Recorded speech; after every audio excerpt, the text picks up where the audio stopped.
Bismillahirrahmanirrahim. Tuan-tuan dan puan-puan yang dirahmati Allah sekalian, ya, kita akan ambil rangkap atas ni, tuan-tuan ni, rangkap atas ni.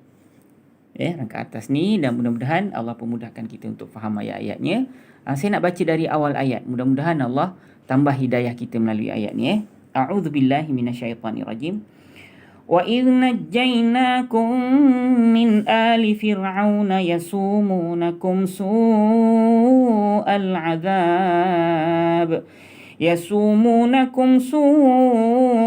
الْعَذَابِ يُذَبِّحُونَ أَبْنَاءَكُمْ وَيَسْتَحْيُونَ نِسَاءَكُمْ وَفِي ذَلِكُمْ بَلَاءٌ مِّن رَبِّكُمْ عَظِيمٌ. Baik, tengok ayat yang pertama ni, baris yang pertama di atas ni, tuan-tuan ni, dia ada beberapa rangkap. Wa idh najjainakum min ali fir'aun, ni rangkap pertama. Yasumunakum su'al azab. Kita ambil yang ini je, tuan-tuan. Wa idh najjainakum min ali fir'aun. Wa idh najjainakum min ali fir'aun. Baik, tengok. Wa dan kat sini najjainakum, tuan-tuan tengok. Kami telah selamatkan kamu, betul tak? Kami telah selamatkan kamu. Kami telah selamatkan kamu. Ada tak maf'ulun bih, tuan-tuan? Jawapannya ada. Tengok kum ni, tuan-tuan. Kum ni, dia adalah kalimat ganti nama diri yang melekat dengan kalimat perbuatan. Najaina, kami selamatkan. Kami telah selamatkan. Nampak ni? Ini fa'il tak, tuan-tuan? Fa'il kan? Fa'il madhi kan? Jadi kan kaedah saya, kalau ada dhamir, dhamir melekat dengan fi'il, selepas kalimat fi'il tau. Melekat dengan kalimat fi'il, dia adalah maf'ulun bih. Dia menjadi maf'ulun bih. Kalau ada dhamir melekat selepas kalimat fi'il, secara automatik dia menjadi maf'ulun bih. Dia menjadi maf'ulun bih. Dan ingatlah ketika najainakum, kami telah selamatkan kamu. So kami telah selamatkan ni fi'il. Perbuatannya apa? Telah menyelamatkan. Siapa yang menyelamatkan? Kami. Kami rujuk pada siapa? Nanti kita cek. Ada tak yang diselamatkan oleh kami ni? Ada. Siapa dia? Kamu lah. Kamu ni rujuk pada siapa? Nanti kita bahas lah kemudian. Tapi yang penting dia menjadi maf'ulun bih. Dia maf'ulun bih makna apa yang kena buat? Dia kena apa? Dia kena selamat. Nampak? Dia diselamatkan ataupun dia kena selamat. Tuan-tuan faham tak? Wa idh najjainakum min ali fir'auna. Wa idh najjainakum min ali fir'auna.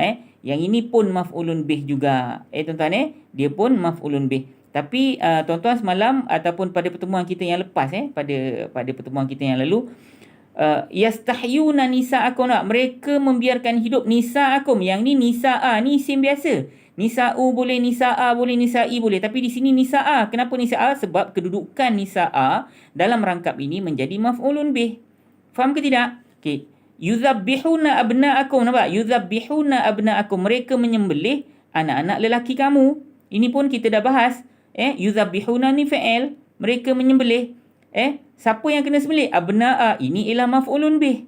Betul ke tidak? Yang kena buat, dia kena apa? Dia kena sembelih. Jadi ini isim biasa, tuan-tuan. Jadi kalau isim biasa, tuan-tuan bolehlah letak baris atas nisa'a. Sebab kalimat abna'a kan boleh berbaris atas. Maknanya kalimat abna'a dengan nisa'a ni isim biasa. Abna'a ni tuan-tuan kadang-kadang jumpa barangkali di ayat yang lain. Abna'u, kadang-kadang abna'i boleh. Sebab apa?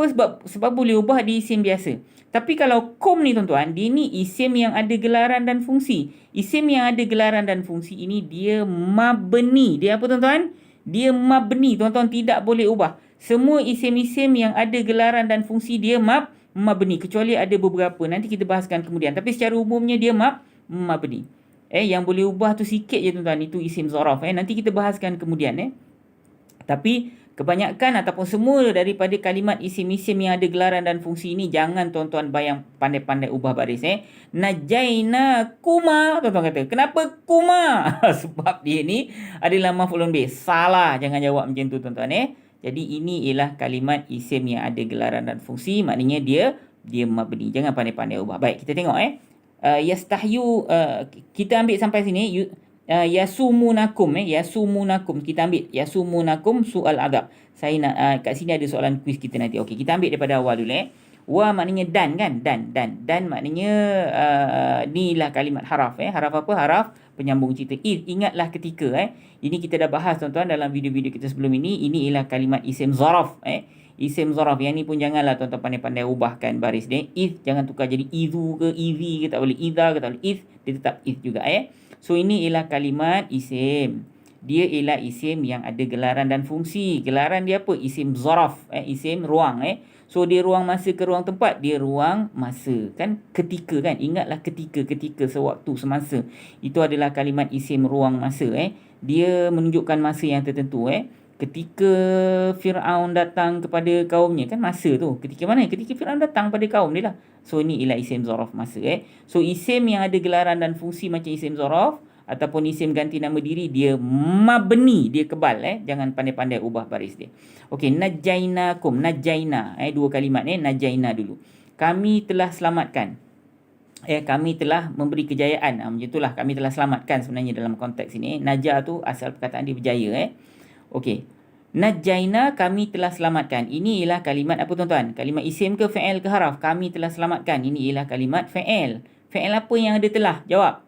Fi'il madhi, betul ke tidak? Dia fi'il madhi, betul ke tidak? Baik. Kalau fi'il, pada pelajaran kita peringkat yang kedua ni, soalan saya, apakah ganti nama diri dalam fi'il ini? Kami. Mana tahu kami? Ni ada tulis ni kami. Okey ya. Baik, tuan-tuan dah tahu ni fi'il madhi, ganti nama diri dekat dalamnya ialah kami. Baik, kami rujuk pada siapa tuan-tuan? Kami rujuk pada kami telah selamatkan kamu dari keluarga Fir'aun. Siapa yang selamatkan Bani Israel daripada Fir'aun tuan-tuan? Allah dan kerajaannya. Betul ke tidak? So, kami dalam konteks najaina ini ialah Allah dan kerajaannya. Kami telah selamatkan kamu, wahai Yahudi. Itu maksud dia. Dari keluarga Fir'aun. Dari cucu-cucu Fir'aun. Betul ke tidak? Dari pengikut Fir'aun. So, kami telah selamatkan kamu. Kami rujuk kepada Allah dan kerajaannya. Baik, soalan saya berikutnya. Ada tak maf'ulun bih? Najaina ini dia ada maf'ulun bih tak? Ingat tak petua saya?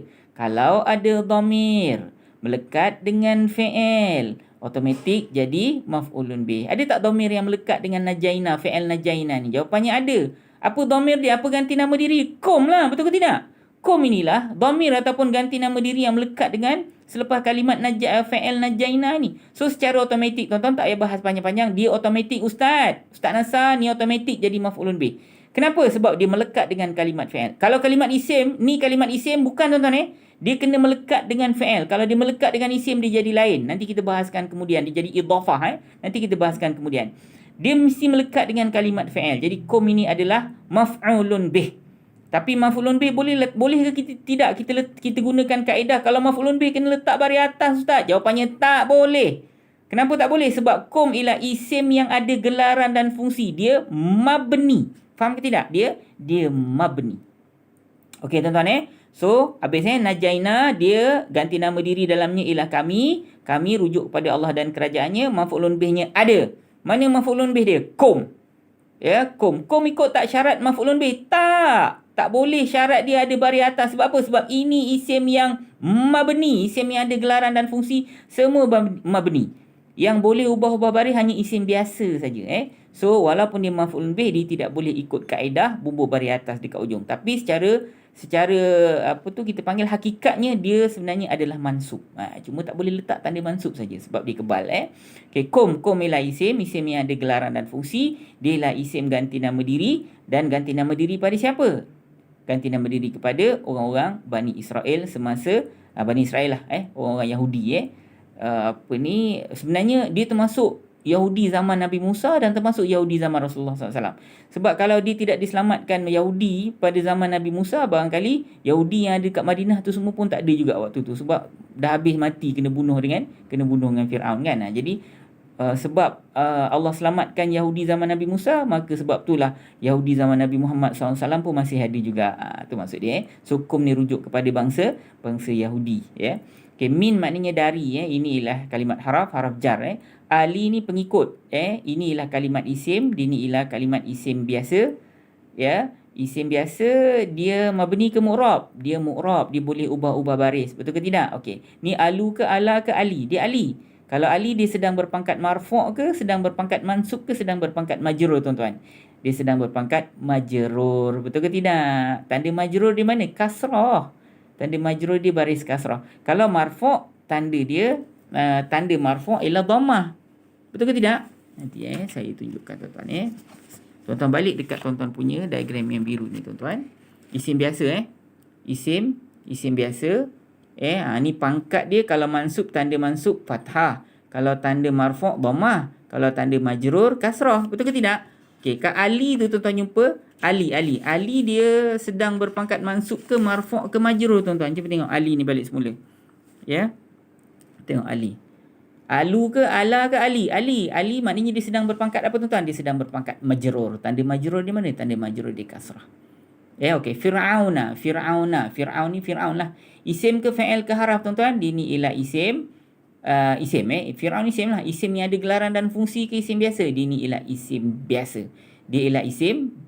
Tuan-tuan. So tuan-tuan tak payah bahas tentang pangkat dia untuk kalimat Fir'aun ni. Nanti kita bahas kemudian sebab fokus ni pada yasumunakum. Ni satu kalimat saja. Mereka menimpakan kepada kamu. Ni yang saya nak besarkan. Tuan-tuan tengok. Yasumunakum su'al azab. Mereka menimpakan kepada kamu seburuk-buruk azab. Jadi mereka menimpakan ini ialah kalimat fa'il tuan-tuan. Fa'il apa mereka menimpakan? Fa'il mudhari' sebab tak ada telah fa'il mudhari'. Baik, kalau fa'il peringkat yang kedua, soalan saya apa ganti nama diri dia, dan ganti nama diri itu rujuk kepada siapa, dan ada atau tidak maf'ulun bih. Itu kita punya soalan. Tuan-tuan tak percaya, tuan-tuan tengok balik dekat dalam tuan-tuan punya diagram kedua tuan-tuan.